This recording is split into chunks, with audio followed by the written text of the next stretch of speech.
My name is Eden Taylor, and at 35 years old, I thought I had the perfect life with my husband Carlos. 7 years of marriage, a gorgeous home in Pacific Heights, and millions of dollars invested in his thriving tech company. That was until last Tuesday night when I overheard him speaking Spanish, with his business partner plotting to send me away while they emptied our accounts. What Carlos never knew about me, I speak fluent Spanish, and now his empire will never be the same. If you are watching this, please let me know where you are from and hit that like and subscribe button while I tell you how I took back what was mine. Before my world collapsed around me, I was living what many would call the American dream. I graduated from Harvard with an MBA and quickly established myself as a financial consultant for tech startups in Silicon Valley.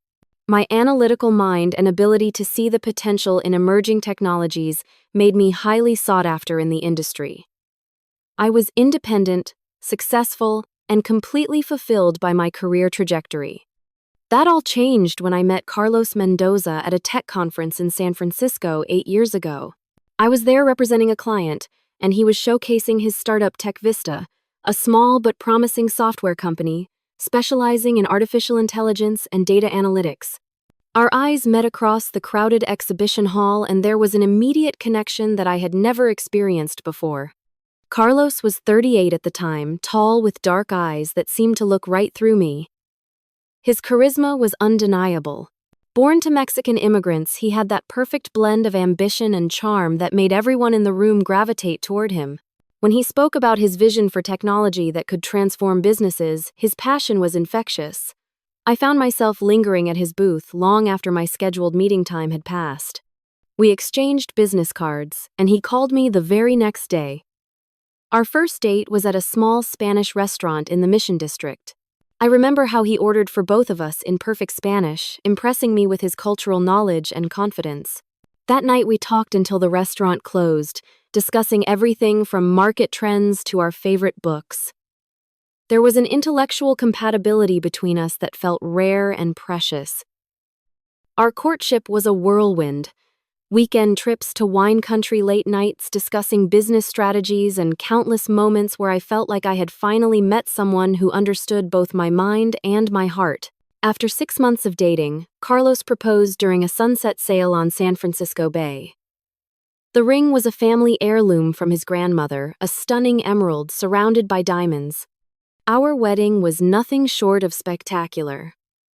We chose a vineyard in Napa Valley with 300 guests, including prominent figures from Silicon Valley. I wore a custom Vera Wang gown, and Carlos looked handsome in his tailored tuxedo. When we exchanged vows, I truly believed we would be together forever, building our empire side by side. At that point, TechVista was still finding its footing in the competitive tech landscape. The company had innovative ideas but lacked the capital to scale properly. Carlos had been funding it largely through small investor rounds and his own savings. After lengthy discussions about our future, I made the decision to invest in his vision. I used $2 million from my family inheritance and personal savings to help TechVista expand. The money allowed Carlos to hire top talent, upgrade their infrastructure, and accelerate product development. It was a significant amount representing most of my personal wealth, but I believed in Carlos and his vision. The investment came with the understanding that I would have a stake in the company and a say in major decisions. With the influx of capital, we were able to purchase our dream home in Pacific Heights, a stunning 4,000-square-foot Victorian with panoramic views of the San Francisco Bay. The house cost us $3.5 million, but with TechVista growing, it seemed like a solid investment in our future. We spent months renovating it to perfection, creating a showcase home that we were proud to entertain in. Those early years were magical. We traveled extensively, spending 2 weeks in the Maldives for our first anniversary, exploring the Italian countryside the following year, and discovering the temples of Japan the year after that. Carlos was attentive and loving, surprising me with thoughtful gifts and planning elaborate date nights, even as the company demanded more of his time. I eventually left my consulting position to join TechVista as the chief financial officer. It made sense to combine our talents with Carlos handling the vision and product development, while I managed the financial aspects of the growing company. We were partners in every sense of the word, building something meaningful together. Our relationship was built on what I thought was mutual respect and trust. Carlos valued my opinion in both business and personal matters. He would consult me on major decisions and we worked through challenges together. When disagreements arose, we found compromises that satisfied us both. At least, that was how it seemed. Carlos was the kind of husband who showed his love through actions rather than words. He remembered small details about my preferences, supported my friendships and hobbies, and always made time for us despite his busy schedule. On our 5th anniversary, he surprised me with a weekend trip to New York, including tickets to the Broadway shows I had been wanting to see. Under our combined leadership, Tech Vista thrived. Within 5 years, the company valuation had skyrocketed to $50 million. We had offices in San Francisco, Boston, and Austin with a team of over 100 talented employees.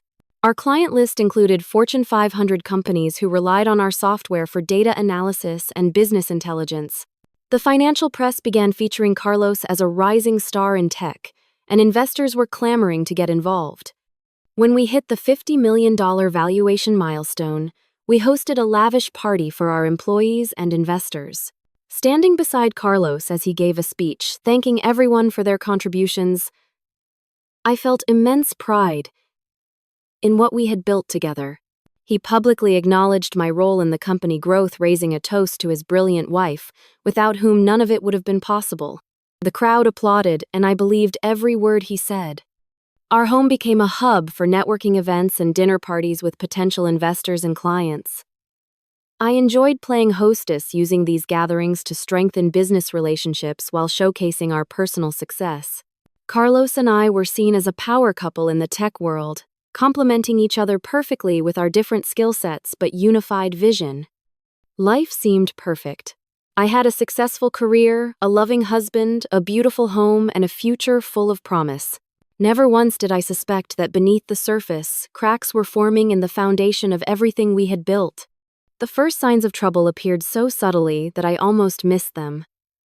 About 6 months ago, Carlos began altering his schedule in ways that seemed innocuous at first. Board meetings suddenly ran late. Client dinners stretched into the night. Weekend work sessions became more frequent. None of these changes were dramatic enough to raise serious concerns, but together they created a pattern that left me with less access to my husband than before. Carlos began having more closed-door meetings, often ending calls abruptly when I entered his home office. He installed a new passcode on his work laptop, something he had never done in all our years together. When I asked about these changes, he explained them away as increased security measures due to the sensitive nature of new contracts. Around this time, a new figure entered our lives. Miguel Fuentes, a 40-year-old entrepreneur from Colombia with connections throughout Latin America, began appearing regularly at Tech Vista events. Carlos introduced him as a potential partner who could help expand our business into South American markets. Miguel had a commanding presence, expensive tastes, and a network of business associates that impressed even our most seasoned investors. Carlos and Miguel quickly developed a close relationship. They spent long hours discussing strategy, often switching to Spanish when the conversation became detailed. Miguel began joining us for dinner at our home, bringing expensive bottles of wine and charming stories about his international business ventures. On the surface, he seemed like a valuable addition to our business circle.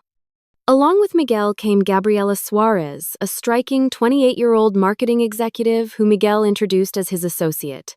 She began attending company functions, always impeccably dressed and positioned near Carlos during important conversations. I noticed how her hand would linger on my husband's arm when they spoke, how she would laugh a little too enthusiastically at his jokes. The dynamic in our home began to shift. Carlos would take phone calls in private, speaking in hushed Spanish when I was nearby. Although I could often hear him from the next room, I never let on that I understood. You see, I had studied Spanish for 4 years in college and spent a year abroad in Barcelona on an exchange program. I was fluent, but Carlos and I had always communicated in English, and the topic of my language skills simply never came up in our relationship. Carlos explained that the company was exploring expansion opportunities in Latin America, which necessitated these private conversations in Spanish. The explanation seemed reasonable, especially given Miguel's involvement, but something about it left me uneasy. Why was I suddenly being excluded from these discussions when I had always been part of strategic planning? Gradually, I found myself removed from key meetings at Tech Vista. Carlos suggested that I focus on our current operations, while he and Miguel handled the expansion plans. This division of responsibilities made sense on paper, but it was a departure from our previous partnership approach. When I pressed for more involvement, Carlos assured me that he was just trying to spare me from the stress of launching in a new market. Carlos also began scrutinizing company expenses, more closely questioning purchases that he would have previously approved without hesitation. Our personal finances became a point of contention too. He suggested we delay renovating our kitchen, claiming that we should conserve cash for the business expansion. This from a man who had never blinked at spending on our home before. Small arguments erupted over financial decisions that would have previously been non-issues. When I wanted to hire a new financial analyst for my department, Carlos pushed back, saying the position could wait. When I questioned the need for frequent business trips to Miami and Mexico City, he became defensive, accusing me of not supporting the company growth. During this period, I discovered several text messages on Carlos' phone that raised red flags. They were from Gabriela, often sent late at night, discussing meeting times that weren't on any official company calendar. One message read, "Can't wait to finalize everything. It will be worth all the secrecy." When I casually mentioned having seen a text from Gabriela, Carlos quickly explained that she was helping with a surprise product launch and swiftly changed the subject. My growing unease was something I tried to rationalize away. Carlos was under pressure with the expansion. The secrecy was just business strategy. The late nights were necessary for the company growth. I told myself these things repeatedly, not wanting to acknowledge the alternative explanations that lurked at the edges of my consciousness. I shared some of my concerns with my best friend Lisa, careful not to sound paranoid or accusatory. Lisa had known us both since before we were married and had always been supportive of our relationship. Even she noticed the change in Carlos' behavior when we all had dinner together. "He seems distracted," she observed. And he checked his phone 17 times during appetizers alone. Lisa suggested I talk openly with Carlos about my concerns, but something held me back. Perhaps it was fear of what I might discover, or maybe it was hope that this was just a temporary phase that would pass without confrontation. Either way, I chose to watch and wait, gathering information while maintaining the appearance of normalcy. The changes in our personal relationship were equally troubling. Carlos and I had always been physically affectionate, but he began to pull away from my touch. Our intimate life became less frequent, with Carlos often claiming exhaustion from work. Morning coffees together, once a cherished ritual, were replaced by Carlos rushing out the door with travel mug in hand. Weekend brunches gave way to Carlos claiming he needed to go to the office. I began to feel like a stranger in my own marriage, unsure of my standing both personally and professionally. The woman who had once confidently managed million-dollar portfolios now doubted her own perceptions. Was I overreacting? Was this just the natural evolution of a business-focused marriage? Or was something more sinister unfolding right before my eyes? The night that changed everything started innocently enough. Carlos had arranged a dinner party at our home for Miguel and several potential investors from Mexico City. I spent the day preparing, ordering, catering from an upscale restaurant, and arranging fresh flower displays throughout the house. I wanted everything to be perfect, perhaps subconsciously hoping that a successful evening would restore some normalcy to our increasingly strained relationship. I wore a navy blue dress that Carlos had once complimented, styled my hair in loose waves, and applied makeup carefully. Part of me was still trying to recapture the connection we seemed to be losing, though another part was growing increasingly suspicious of his behavior. Guests began arriving at 7. Miguel was among the first, accompanied by Gabriela, who wore a fitted red dress that drew every eye in the room. She air-kissed my cheeks in greeting, her perfume lingering in the space between us. Eden, thank you for opening your beautiful home to us, she said with a smile that never quite reached her eyes. Throughout the evening, I played the role of perfect hostess, refilling wine glasses and facilitating conversations while carefully observing the dynamics around me. Carlos and Miguel frequently separated themselves from the main group, huddling in corners for hushed conversations that stopped abruptly when others approached. Gabriela remained close to Carlos, touching his arm when she laughed, leaning in unnecessarily close when speaking to him. I felt like an outsider in my own home, watching a performance where everyone knew their lines except me. The investors from Mexico City seemed impressed with whatever Carlos and Miguel were proposing, nodding enthusiastically during their presentations and exchanging knowing glances. By 11, most guests had departed, leaving only Miguel and Gabriela lingering over digestives in the living room. Carlos suggested I retire for the night, saying he needed to finalize some details with them regarding the Mexico City office. His tone was dismissive, making it clear my presence was not required or desired.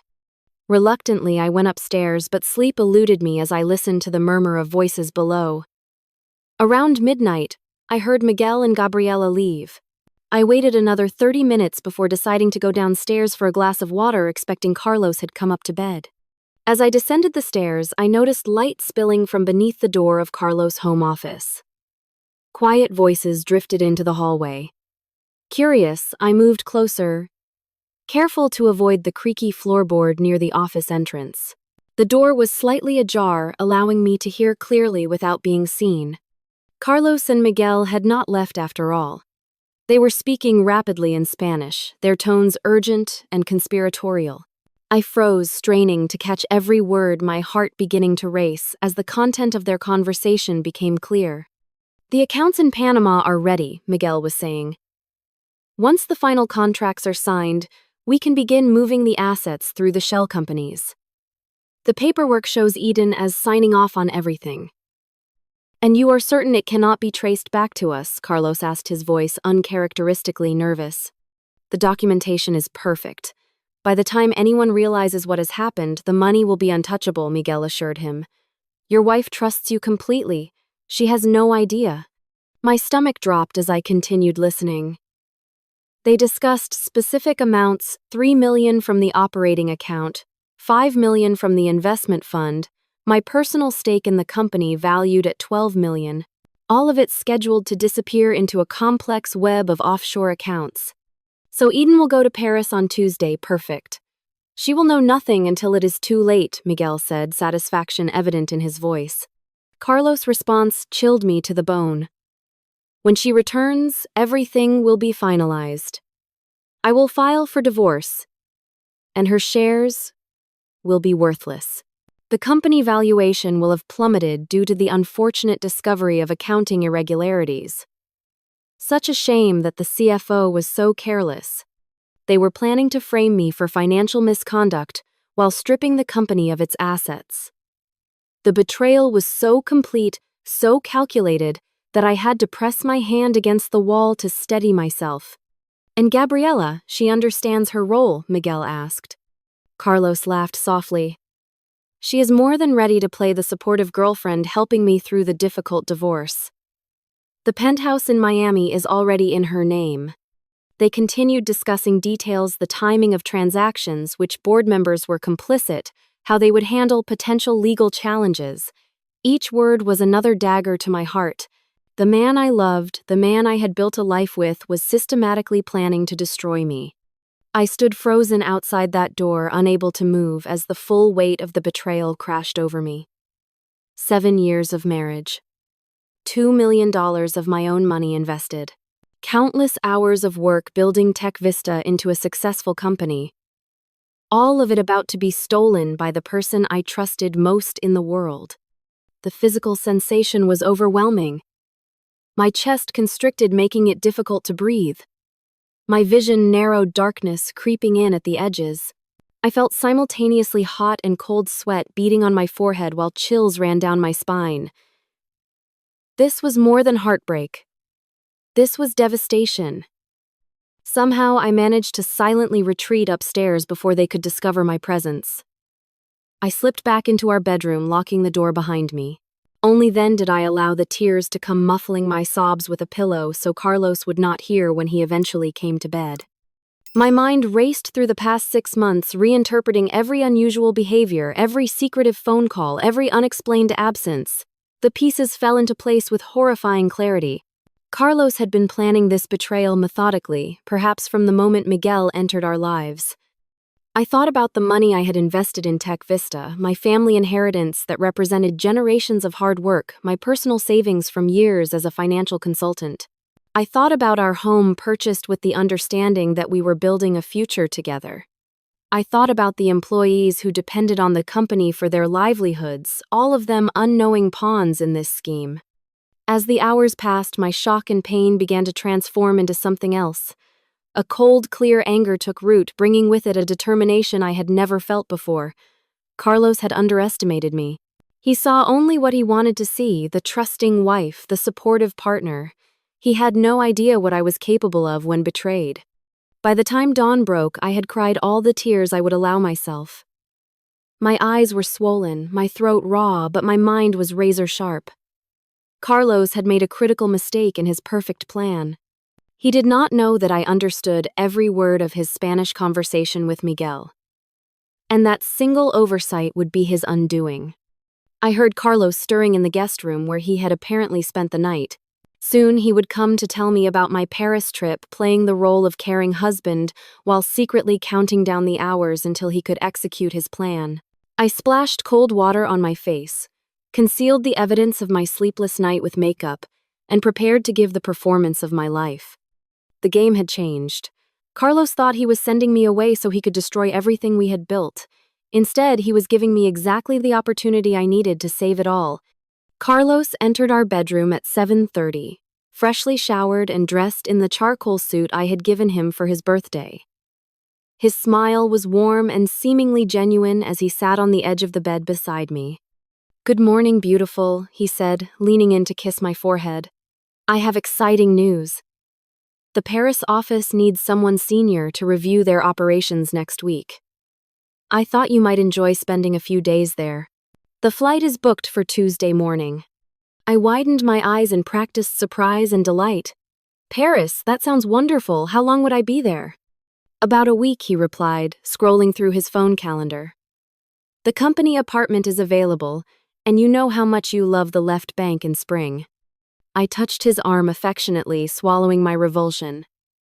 "That is so thoughtful of you to arrange. I will start packing today." Carlos appeared pleased with my response, completely unaware that I had heard every detail of his plan. "I have meetings all day, but we will celebrate with dinner tonight," he said, standing to leave. "Love you." "Love you too," I replied, the words turning to ash in my mouth. The moment the front door closed behind him, I sprang into action. First, I called Sophia Reynolds, my college roommate, and now a partner at one of San Francisco's most prestigious law firms, specializing in corporate law. "Sophia, I need your help." "It is an emergency," I said when she answered. "Can you meet me in person somewhere private as soon as possible?" Her response was immediate. "My office in 1 hour. Use the private elevator from the parking garage. Is everything okay?" "No, but it will be," I answered, already moving to get dressed. While preparing to leave, I did a quick sweep of our home office. Carlos was too careful to leave obvious evidence lying around, but I searched anyway, looking for anything that might support what I had overheard. In his desk drawer, I found a key I had never seen before. On a hunch, I tried it in the safe hidden behind the painting in his office, a safe I knew existed but had never accessed. Inside, I discovered a folder containing documents for a company called Meridian Holdings in Panama, along with papers bearing what appeared to be my forged signature authorizing transfers of Tech Vista intellectual property. I photographed everything, careful to return the documents exactly as I had found them, then headed to meet Sophia. In her office, I laid out the entire situation, the gradual changes in Carlos' behavior, Miguel and Gabriela appearances in our lives, and most importantly, the conversation I had overheard. Sophia listened without interruption, her expression growing increasingly grave. "This is serious, Eden," she said when I finished. "They are planning what amounts to corporate theft on a massive scale, potentially securities fraud and definitely identity theft with those forged signatures. We need to move quickly but carefully." She immediately began outlining legal strategies, explaining what evidence we would need and which authorities should eventually be involved. As she spoke, I felt a sense of control returning. I was not helpless. I had resources, knowledge, and now a plan. My next call was to Vincent Parker Tech Vista, Chief Operating Officer, and someone I had personally hired 3 years earlier. Vincent had been my ally in the company from the beginning, and I trusted him implicitly. We arranged to meet at a coffee shop far from the office where we were unlikely to encounter other employees. Vincent was visibly shocked as I recounted what I had discovered. I noticed Carlos had been excluding you from certain meetings, he admitted, but I never imagined anything like this. Miguel always made me uncomfortable, but I assumed I was just being paranoid. Together, we accessed the company financial records through Vincent's laptop. Over the past 6 months, subtle irregularities had appeared: millions in consulting fees to companies we could not identify, unusually large expenditures classified as business development, and transfers to new subsidiaries with vague, operational descriptions. These must be the shell companies they mentioned, Vincent said, pointing to a series of transactions to entities in Panama and the Cayman Islands. If I had to guess, I would say they have already moved close to $4 million. Armed with this information, I returned to Sophia's office. We worked late into the night preparing documentation for an emergency board meeting and drafting legal motions to freeze company assets if necessary. Sophia also connected me with a forensic accountant who could track the money trail. "What about your personal accounts?" Sophia asked. "If Carlos has access, you need to secure those immediately." I spent the next morning opening new accounts at a different bank, transferring my personal funds, and removing Carlos' access to my remaining assets. I was thankful that I had maintained some financial independence throughout our marriage with investment accounts in my name only. The next crucial step was gathering allies on the board of directors. Tech Vista had a 7-member board, including Carlos and myself. I would need at least 3 of the remaining 5 members to support me if I hoped to stop Carlos' plan. I began with Janet Wilson, a venture capitalist who had been one of our earliest investors and who had always been supportive of my role in the company.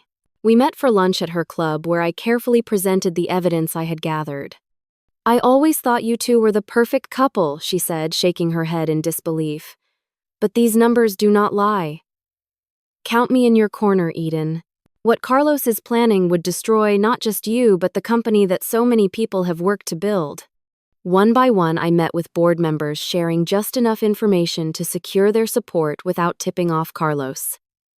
By Sunday evening, I had 4 of the 7 votes needed to remove Carlos as CEO if necessary. Meanwhile, I hired a private investigator to track Carlos and Gabriela movements.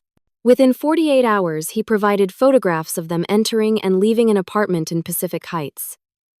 I had never known about confirming their affair, had progressed far beyond professional boundaries. The pain of this visual evidence was acute, but it strengthened my resolve.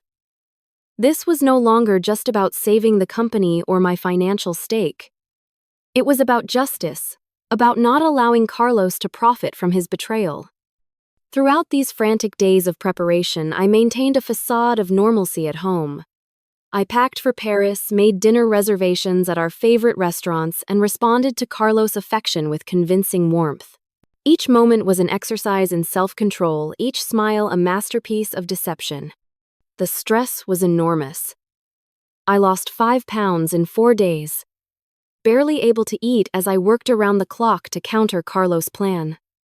Sleep came in short bursts, my mind constantly racing with details that needed attention. But beneath the exhaustion and anxiety was a growing sense of empowerment. I was fighting back, reclaiming what was rightfully mine. Monday night, our last evening before my supposed departure, Carlos took me to Gary Danko, the restaurant where we had celebrated our first anniversary.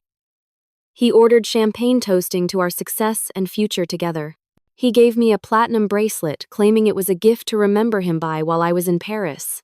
I accepted it with appropriate gratitude, all while knowing that in his mind this was not a gesture of love but a final payoff, the last gift before the betrayal. The irony was almost unbearable. "I will miss you," he said, reaching across the table to take my hand. "It will be a busy week here, but I will be counting the days until you return." I smiled, squeezing his hand in return. I have a feeling this trip will change everything for us. Carlos nodded, interpreting my words as I intended, completely unaware of their true meaning. I believe you are right about that, he replied, raising his glass once more. That night, as we lay in bed together for what would be the final time, I stared at the ceiling, thinking about the journey that had brought us here. How had the man I loved so deeply become capable of such calculated betrayal? Had he ever truly loved me, or had I simply been a convenient stepping stone in his ambitions? These questions had no satisfying answers. What mattered now was not the past, but the future that I would forge for myself from the ashes of this marriage. As Carlos drifted to sleep beside me, I silently vowed that tomorrow would be the beginning of that new future. The final pieces of my counter-strategy fell into place in the early morning hours. Vincent confirmed that the emergency board meeting was set for 2 o'clock the following afternoon, precisely when Carlos and Miguel planned to sign their final agreements. Sophia had prepared all necessary legal documents. The forensic accountant had traced the money trail and identified which accounts needed to be frozen. Everything was ready. The stage was set. All that remained was for Carlos to drive me to the airport, believing he was sending me away while he executed his plan. Instead, he was about to face the consequences of underestimating the woman he had married. Tuesday morning arrived with a sense of surreal calm. I finished packing my suitcase with clothes I would never wear in Paris, carefully selecting outfits appropriate for the board meeting later that day. Carlos watched from the doorway, occasionally checking his watch, barely concealing his impatience to get me to the airport and begin executing his plan. "Do you have your passport?" he asked, his concern for my travel preparations, a perfect mask for his true intentions. "Right here," I replied, patting my handbag while maintaining my own facade of excited traveler. "And all my travel documents are loaded on my phone." Carlos loaded my luggage into his Audi, chatting about Parisian cafes and suggesting neighborhoods I should explore during my free time. The performance was flawless, down to his reminders about the time difference for our calls. He had clearly rehearsed this moment, this sending off of a wife who would return to find her life in ruins. The drive to San Francisco International Airport was filled with mundane conversation. Carlos asked about my meetings in Paris, offering suggestions for presenting our financial models to the French team. I nodded and took notes, playing along with this elaborate charade even as my heart pounded with anticipation of what was to come. At the departures terminal, Carlos pulled to the curb and stepped out to retrieve my luggage. He embraced me tightly, kissing me with what appeared to be genuine affection. "Have a safe flight, my love. Call me when you land." "I will," I promised, returning his kiss. "Good luck with your meetings this week." A flash of something crossed his face at my words, perhaps a moment of guilt or hesitation, but it vanished quickly. He waited until I entered the terminal before driving away, undoubtedly already calling Miguel to confirm that phase 1 of their plan was complete. What Carlos did not know was that Sophia was waiting for me just inside. The moment he drove away, I turned and walked toward the airport parking garage rather than the security checkpoint. I had no intention of boarding any flight today. "He bought it completely," I told Sophia as we walked briskly to her car.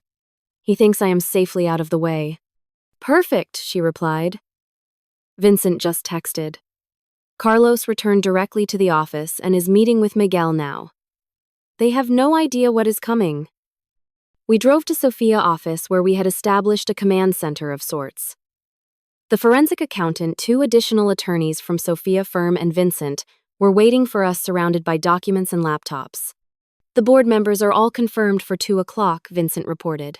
"Carlos has scheduled his own meeting with the Mexican investors for 3, obviously planning to present them with a done deal after the company assets have been transferred." The timing was critical. We needed the board to vote before Carlos could complete his transactions, but not so early that he would be warned and able to accelerate his plan. Everything hinged on precise execution. While we waited, I reviewed the mountains of evidence we had gathered over the past 5 days. The forensic accountant had documented transfers totaling $4.7 million to the shell companies in Panama. The private investigator had provided photographs of Carlos and Gabriela, together entering the penthouse apartment purchased with company funds. Vincent had uncovered emails between Carlos and Miguel, discussing the plan dating back 14 months earlier than I had suspected. The most shocking discovery was that Carlos had been systematically undermining my position at the company for over a year, spreading subtle misinformation about my decisions to board members and key investors. He had been laying the groundwork to blame me for financial improprieties long before I had noticed any changes in his behavior. He planned this meticulously, the forensic accountant commented, pointing to a timeline of suspicious activities. If you had not overheard that conversation, he probably would have succeeded. The realization that Carlos' betrayal extended so far back was another blow to my already shattered heart.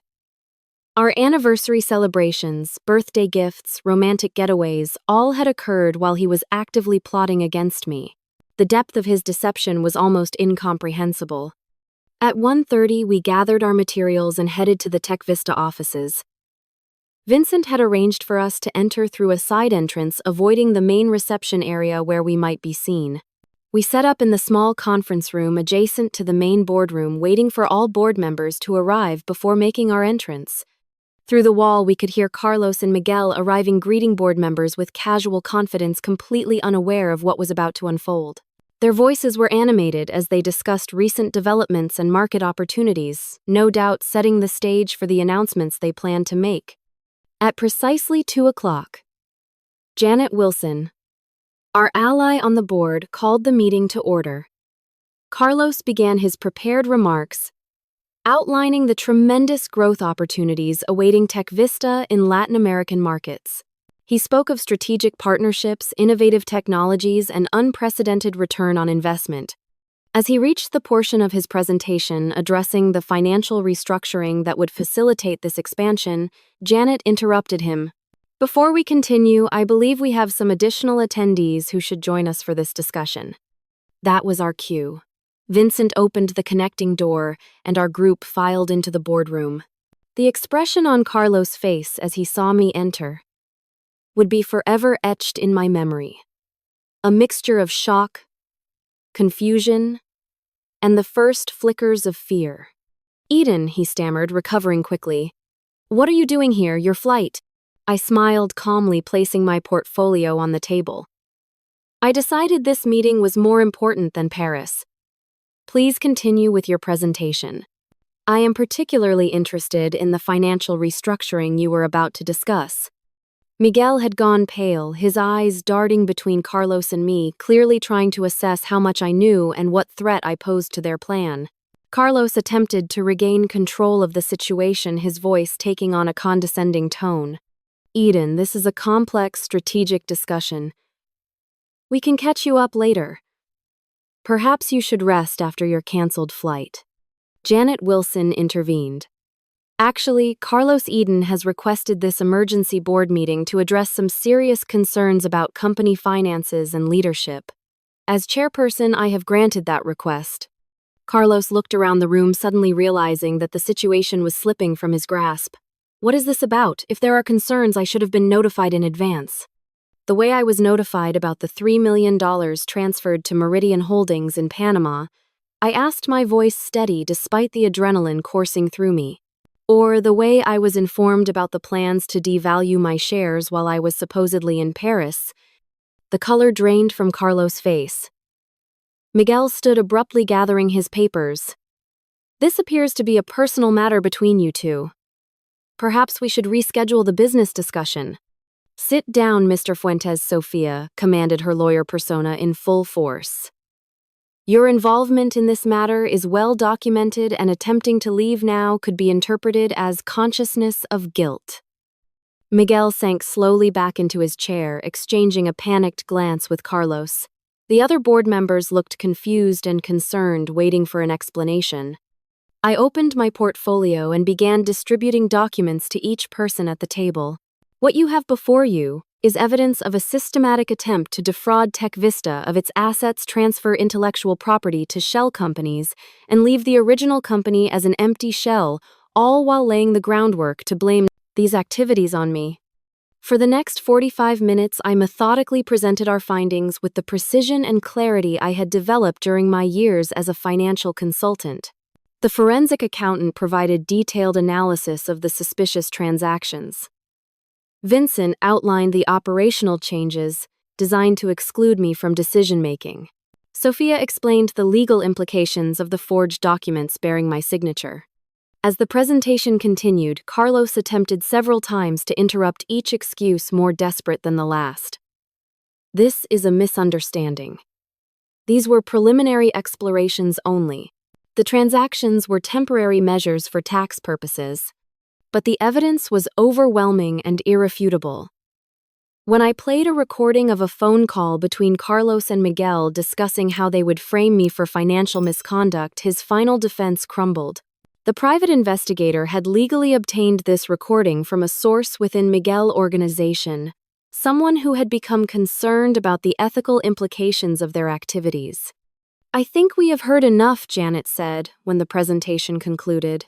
As chairperson, I call for an immediate vote on the temporary removal of Carlos Mendoza as chief executive officer pending a full investigation of these allegations. The vote was unanimous, with Carlos abstaining and my vote not needed for the majority. Security personnel were called to escort Carlos and Miguel from the building, their access to company systems immediately revoked. As they were being let out, Carlos turned to me, his expression a mixture of rage and disbelief. "You set me up. You planned this all along." I met his gaze steadily. "No, Carlos. I simply learned from the best. You taught me everything I needed to know about betrayal." With Carlos and Miguel removed, the board turned to the immediate steps needed to stabilize the company. I was named interim CEO, with Vincent as COO, and expanded authority. Emergency measures were implemented to freeze suspicious accounts and secure company assets. A press statement was drafted to address any market concerns once the news became public. The meeting continued late into the evening as we developed strategies to mitigate damage and reassure employees, clients, and investors. Through it all, I maintained my professional composure, focusing on solutions rather than dwelling on the personal devastation I felt. It was nearly midnight when I finally returned home, our home, that now felt like a museum of lies and broken promises. I walked through the silent rooms, touching photographs from happier times, wondering if any of it had been real.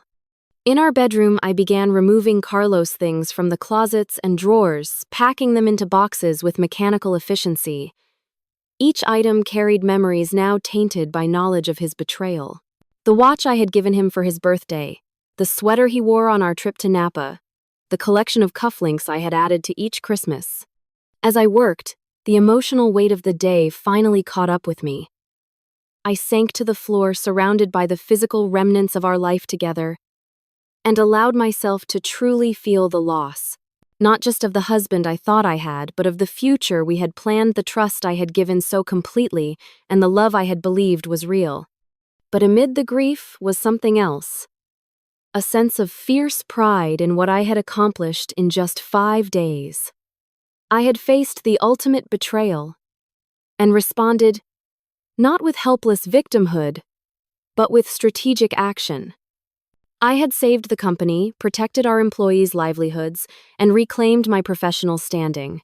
Carlos had underestimated me in the most fundamental way. He had seen me as an accessory to his success, rather than a capable, intelligent woman in my own right. That miscalculation had been his downfall. As dawn broke over San Francisco, I showered and prepared for my first day as Tech Vista CEO.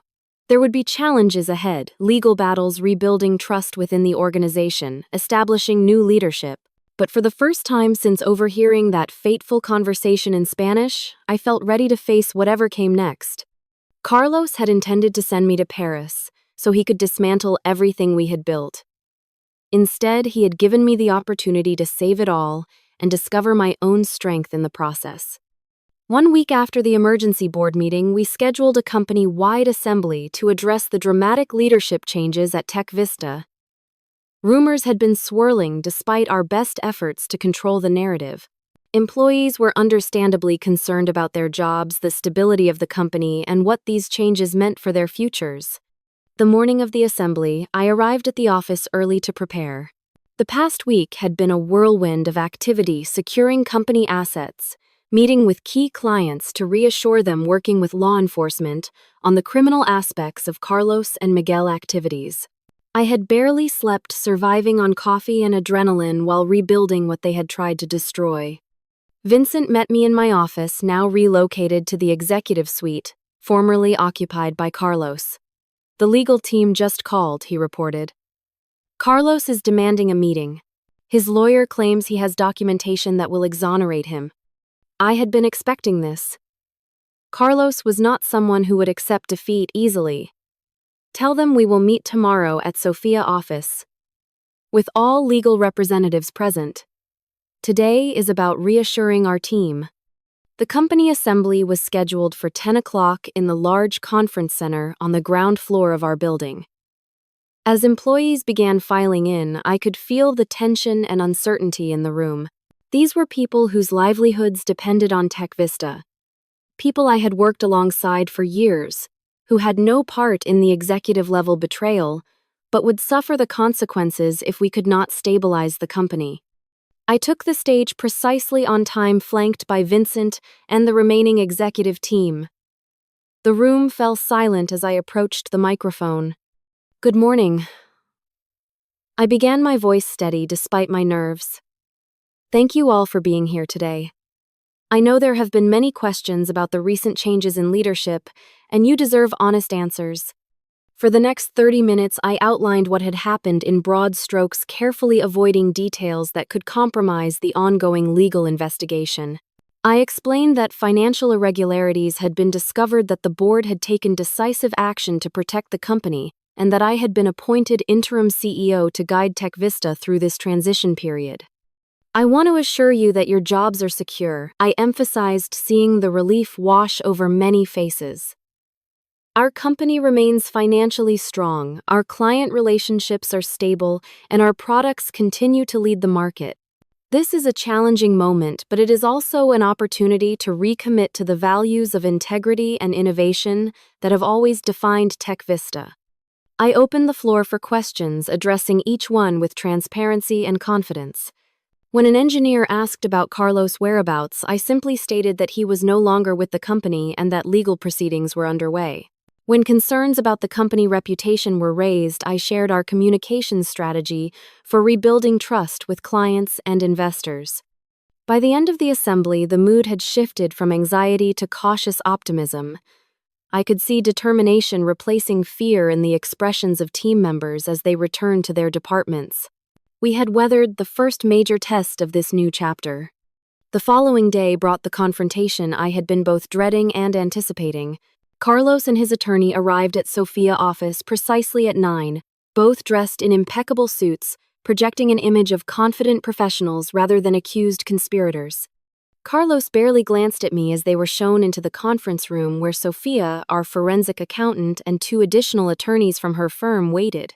I sat at the head of the table, a position that Carlos clearly found irritating based on the tightening of his jaw. Thank you for agreeing to this meeting, Carlos' attorney began. My client believes there have been serious misunderstandings that have led to these unfortunate accusations. We have documentation that provides context for the transactions in question. He slid a folder across the table. Sofia intercepted it, reviewing the contents briefly before passing it to me. Inside were elaborately constructed explanations for each suspicious transaction, presenting them as legitimate business expenses related to the Latin American expansion. These are creative interpretations, I commented, closing the folder. Unfortunately, they contradict the recorded conversations we have between your client and Miguel Fuentes, in which they explicitly discuss moving assets to avoid detection and leaving the company, as I believe the exact phrase was, a worthless shell. Carlos leaned forward, abandoning his composed facade. Those recordings were taken out of context. This is corporate espionage, not to mention an invasion of privacy. The recordings were legally obtained, Sofia countered. And the context seems quite clear, especially when combined with the forged documents bearing Eden's signature and the falsified board approvals. For 2 hours, the meeting continued in this vein, with Carlos and his attorney attempting various strategies to explain away the evidence against him. As their arguments grew increasingly desperate, I observed Carlos with a strange sense of detachment. This man who had once been the center of my world now seemed like a stranger, his familiar features animated by an ambition and deceit I had been blind to for years. Finally, Carlos' attorney requested a brief private consultation with his client. When they returned, their approach had shifted dramatically. "My client is willing to consider a settlement agreement," the attorney proposed. He would relinquish all claims to Tech Vista in exchange for a financial package and mutual non-disclosure agreements. Sophia and I exchanged glances. We had anticipated this pivot and were prepared. "We are not interested in a settlement at this time," Sophia responded. "The board has authorized full cooperation with law enforcement regarding the attempted fraud, money laundering, and identity theft aspects of this case. Those investigations will proceed regardless of any civil agreements." Carlos' face darkened with anger. "You are making a mistake, Eden. You cannot run Tech Vista without me. The investors trust me, not you. The clients came because of my relationships. It was the first time he had addressed me directly, and I met his gaze without flinching. That may have been true once, Carlos, but things change. The board has full confidence in my leadership. Our major clients have all confirmed they will continue working with us. And the investors, they prefer a CEO who does not embezzle company funds." "This is not over," he threatened, standing abruptly. "You have no idea what you are up against." I remained seated, maintaining the calm demeanor that had become my armor. "Actually, I do. I am up against a man who underestimated his wife so completely that he did not even know she spoke Spanish. A man who thought she would meekly board a plane while he stole everything she had worked for. That is not a particularly intimidating opponent." Carlos stormed out, his attorney hurrying after him with mumbled apologies. When the door closed behind them, I exhaled, slowly releasing the tension I had been holding throughout the confrontation. "You handled that perfectly," Sophia said, squeezing my shoulder. "He came expecting to intimidate you, and you completely flipped the script." The weeks that followed brought a cascade of legal proceedings. Criminal charges were filed against Carlos and Miguel for wire fraud, money laundering, and conspiracy. Gabriela was charged as an accessory. Civil lawsuits were initiated to recover the misappropriated funds. Immigration authorities became involved due to the international nature of the scheme. Through it all, I focused on rebuilding Tech Vista. I implemented new financial controls to prevent similar vulnerabilities in the future. I met personally with our largest clients to restore their confidence. End of Libre. I worked with the board to develop a strategic plan that would guide the company forward under my leadership. 3 months after the confrontation, the board voted to remove interim from my CEO title, officially recognizing my role in saving the company and my vision for its future. We held a small celebration in the office, nothing like the lavish parties of the Carlos era, but meaningful in its authenticity. As I raised a glass to toast our team, I caught sight of my reflection in the window overlooking the San Francisco skyline. I barely recognized the woman looking back at me, stronger, more confident, unburdened by the need for anyone else's approval. In trying to destroy me, Carlos had inadvertently forced me to discover capabilities I never knew I possessed. The final confrontation came 6 months after that fateful night when I overheard the Spanish conversation that changed everything. Carlos had agreed to a plea deal to avoid a lengthy trial, and I attended his sentencing hearing, needing to witness this last chapter of our shared story. He looked diminished in his standard-issue jumpsuit, the charismatic entrepreneur reduced to a convicted felon. When given the opportunity to speak before sentencing, he turned to where I sat in the gallery. "I underestimated you," he said simply. "That was my greatest mistake."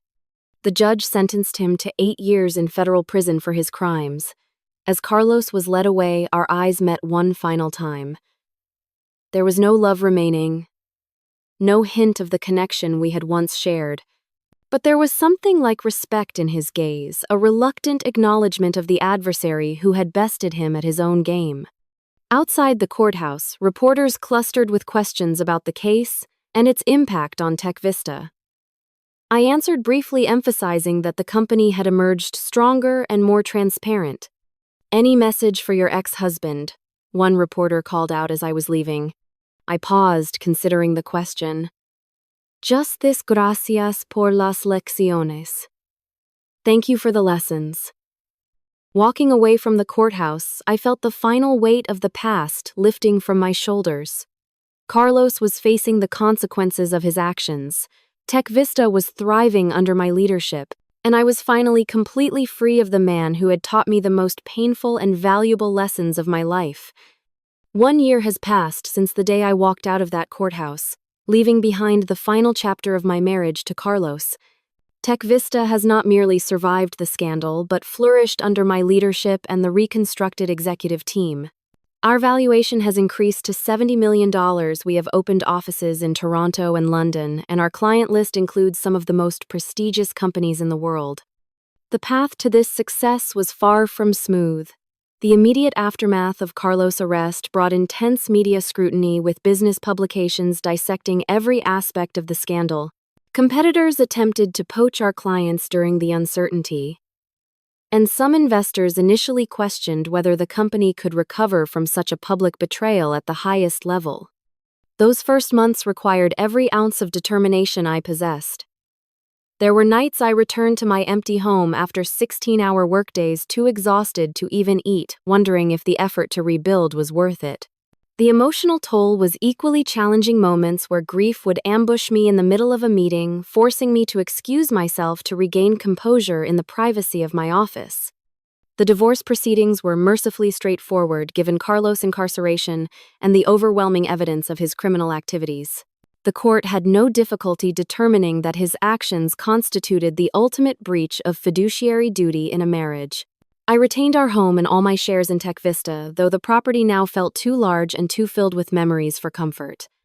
6 months after the sentencing, I sold the Pacific Heights house and purchased a smaller but bright apartment overlooking the bay.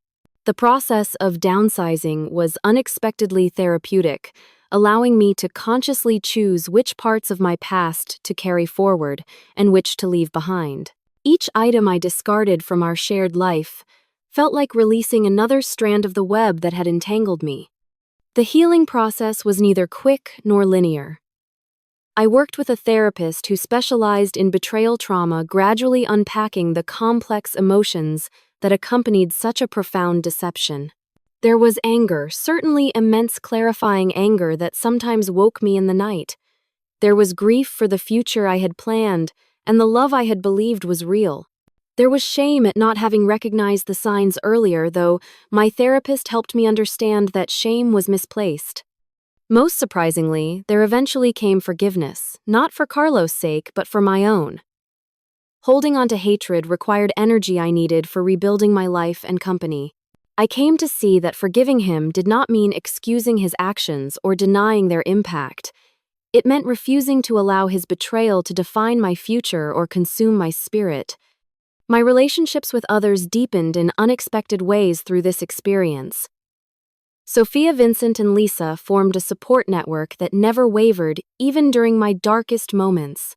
Our shared battle against Carlos' scheme created bonds that transcended ordinary friendship, forging connections based on absolute trust and mutual respect. I also discovered a passion for helping other women who had experienced similar betrayals.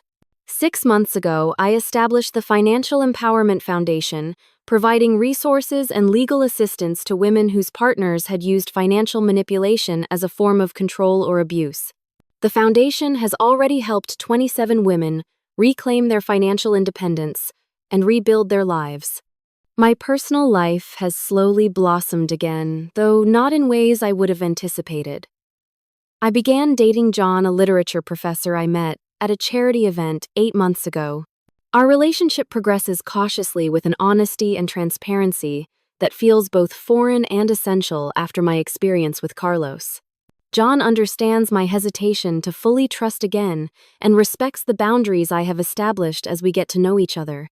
The most profound change, however, has been internal. The woman who once derived her sense of value partly from her successful marriage has been replaced by someone who recognizes her intrinsic worth. I no longer need external validation to feel complete or capable. The crucible of betrayal burned away that dependency, leaving behind a core of self-reliance I never knew existed. Tech Vista itself has undergone a transformation that mirrors my personal journey. We implemented unprecedented levels of financial transparency with regular independent audits and clear reporting structures. Our corporate culture emphasizes ethical business practices above all else, with whistleblower protections and open communication channels at every level of the organization. Carlos himself remains in federal prison serving his 8-year sentence. I received one letter from him about 6 months ago, full of justifications thinly disguised as apologies. I did not respond. Some chapters are better left closed, some conversations not worth having. His perspective no longer matters to me. Last week, I was invited to speak at the Women in Technology Summit, sharing my experience of rebuilding a company after betrayal. Standing at the podium, looking out at hundreds of faces turned toward mine with interest and respect, I felt a sense of completion. The story that had once threatened to destroy me had become a source of wisdom I could share with others. The greatest lesson I learned, I told the audience, was not about business strategy or financial safeguards, though those are certainly important. The most valuable insight was discovering that our worst moments can reveal our greatest strengths. When everything I thought I knew collapsed around me, I found capabilities within myself I never knew existed. I shared how the experience had taught me to trust my instincts, to value transparency in all relationships, and to recognize that true security comes not from depending on others, but from knowing you can survive, even if that dependence is betrayed. Carlos thought he was taking everything from me, I concluded. Instead, he inadvertently gave me the opportunity to discover who I truly am without him. That knowledge is something no one can ever take away. The standing ovation that followed was gratifying but more meaningful, was the line of women who approached afterward, sharing their own stories of resilience and rebirth after betrayal. In connecting with them, I realized that my experience, though painful, had given me a language to articulate universal truths about recovery and renewal. As I look toward the future, both personally and professionally, I no longer fear the unknown. I have weathered the worst storm of my life and emerged not just intact but stronger and wiser. The betrayal that could have defined me has instead become merely one chapter in a much longer story, one that I continue to write on my own terms. The Spanish conversation I overheard that night set in motion events that completely transformed my life. Though I would never have chosen this path of pain and rebuilding, I cannot deny that it led me to a place of greater authenticity and self-knowledge than I might otherwise have found. Perhaps that is the ultimate irony of Carlos' betrayal. In attempting to render me powerless, he catalyzed my discovery of a strength I never knew I possessed. In trying to leave me with nothing, he inadvertently gave me the freedom to rebuild everything on a stronger foundation. Have you ever experienced a betrayal that ultimately made you stronger? I would love to hear your stories in the comments below. If this story resonated with you, please hit the like button and subscribe to my channel for more tales of resilience and transformation.